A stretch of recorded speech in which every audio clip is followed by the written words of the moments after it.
Is there a deliberate strategy to increase the political participation of young women in view of the events of last October, which have proved that they have the inclination and the ability?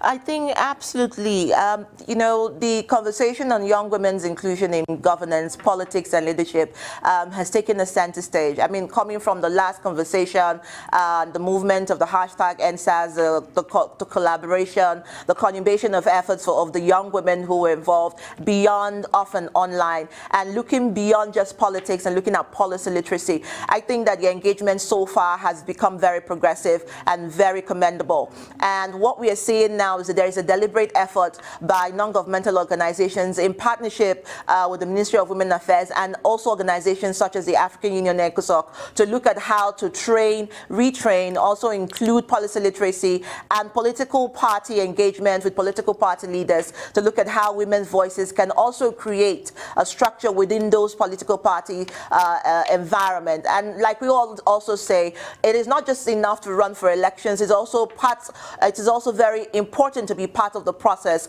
of the electioneering processes for women. How do we engage? What is the policy literacy for us within the political party structure? How many of those structures are women involved in beyond woman leader? How are we looking at also having, mentorship for young women by women already in governance and also elder state, political female leaders who have done this experientially? So I think that right now there is a lot of engagement going on.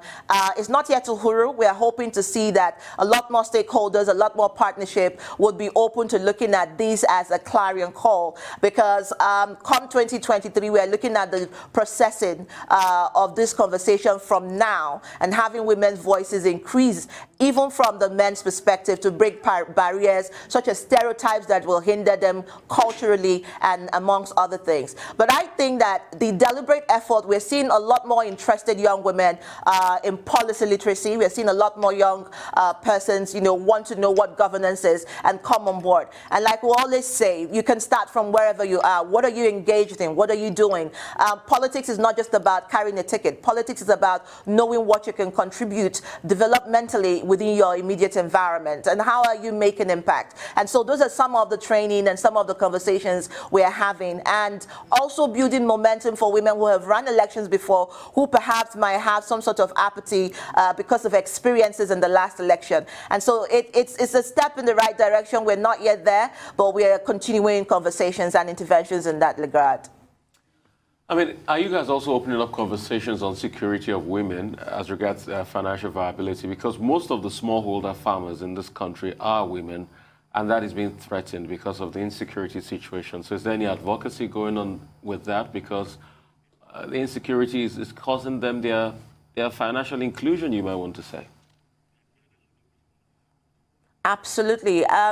If you're talking financial inclusion, like I said, you're looking at the 70% of the informal sector, which is contributed to by women. You're looking at the subsistence farming, which is done majorly and particularly by women. And this is a very important question, considering the crises that are happening in some areas in the country.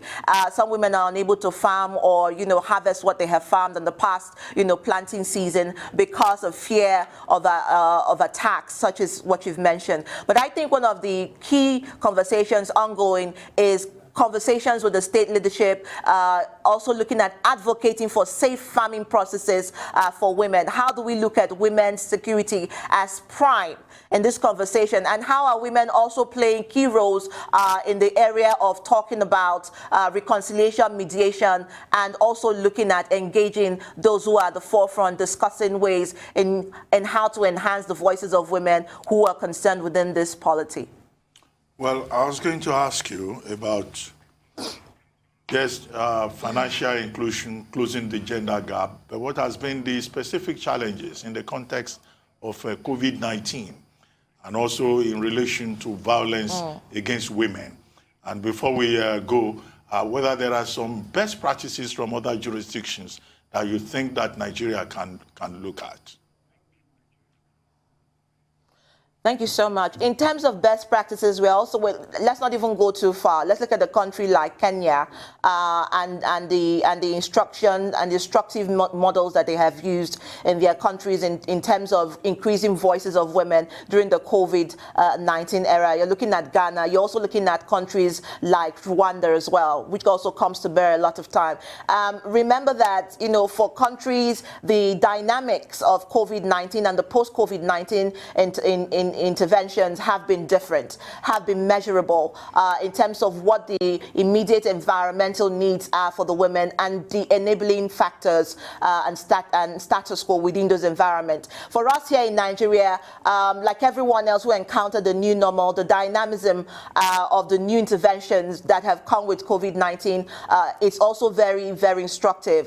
There are different ways now. People are engaging more via virtual processes, and you understand that most of those women who are also at the rural area perhaps might not even have ability to have access to data. So how do they get information? So these are reviews that have come during the post-COVID-19 conversation. How do we increase the voices of women at the rural level to intercept those conversations that are coming from the center to the bottom? And like we always say, what we are also learning to do is to start a bottom-up approach in terms of engagement. Usually what we have seen before the COVID-19 process is a top-to-bottom approach, which oftentimes have left the priorities of those at the rural level uncatered for. But what we are seeing now is a major deliberate engagement of the system. Our advocacy as African Union ECOSOC, Nigeria under the Gender and Women Affairs Unit, is also looking at having conversations with local and non-local NGOs who are also participants in looking at issues concerning domestic violence against women.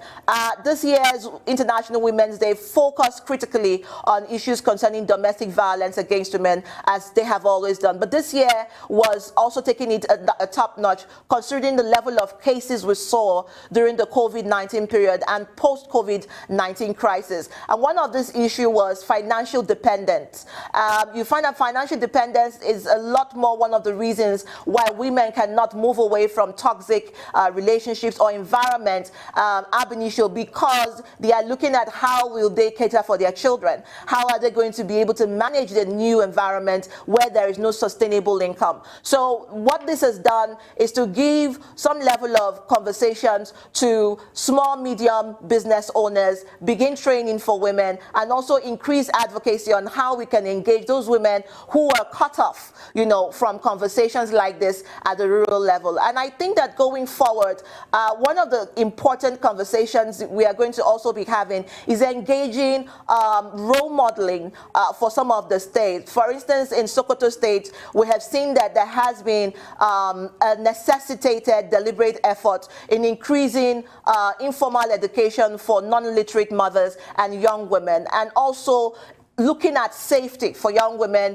in boarding houses and science schools by increasing boarding facilities and buildings and accommodation for young persons. And this is one of the key reasons why the African Union ECOSOC also did, after the data and survey mapping that they have done, also use such personnel and state government officials like the governors who are doing extremely well in certain areas to shove up participation and partnership for such states, and look at advocating for more states to begin to look at those examples. We want to see where Nigeria will fit in by 2030. How do we increase and maximize our status quo as a member of the African Union and as ECOSOC? And ECOSOC is the policy organ, body for the African Union, looking at development policies and looking at how to implement and domesticate them for sustainable development for us here in Nigeria. So we want to see Nigeria join the Committee of Nations in looking at what we have done exceedingly well